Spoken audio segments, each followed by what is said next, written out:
This is the story of a beautiful lady named Anna. Anna was born in 1935 in a small Cajun town in Louisiana. Anna's parents, Doris and Milton, were farmers. Cotton was their main crop. It was a hard life, but a life of contentment and purpose. When Anna was a little girl, she worked in the cotton field alongside her older brother James and her younger sister Dolores. Anna has often told me of the way the crusted cotton balls would cut into her fingers. Anna's mom, Doris, made special mittens for the girls to wear to protect their hands. She also made large sunbonnets to shield their skin from the harsh rays. Doris was worried that the blazing sun would surely increase Anna's many freckles. Early on, the children developed an incredible work ethic. They headed to the field at daybreak, returning home only to eat lunch. Then, they would head back to the field to work until sundown. Around 4 in the afternoon, they would rest and cool off under the big tree by the canal. Each of the children made it their goal to pick over 200 pounds of cotton per day. They would pick the cotton, drop it in their shoulder sack, and then, later, pack and stuff the cotton tightly in the wagon. Every few days, their dad would hitch up the mules and travel to the cotton gin to weigh the earnings. The family lived in a Cajun cottage without running water and without electricity. The house had no bathroom, so the family used an outhouse for their personal needs.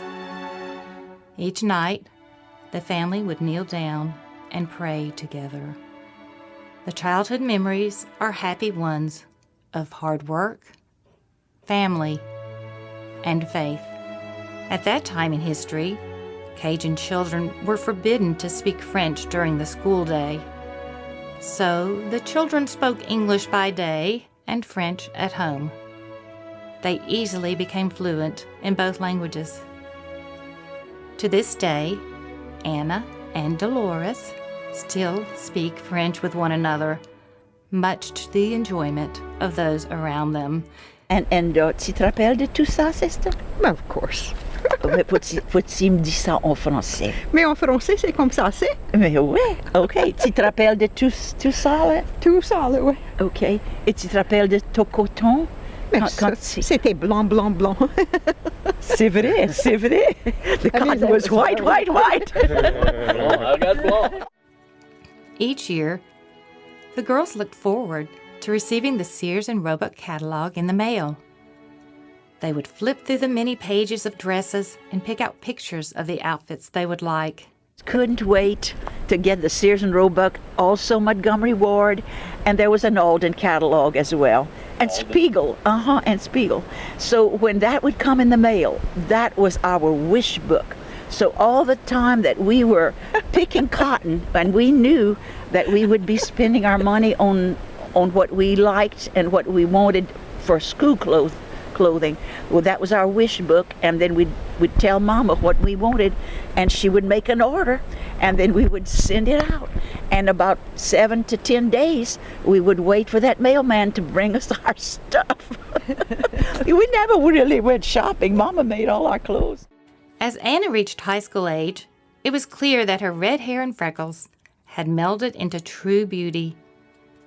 She was the 4-H queen for Evangeline Parish and on the homecoming court at Ville Platte High.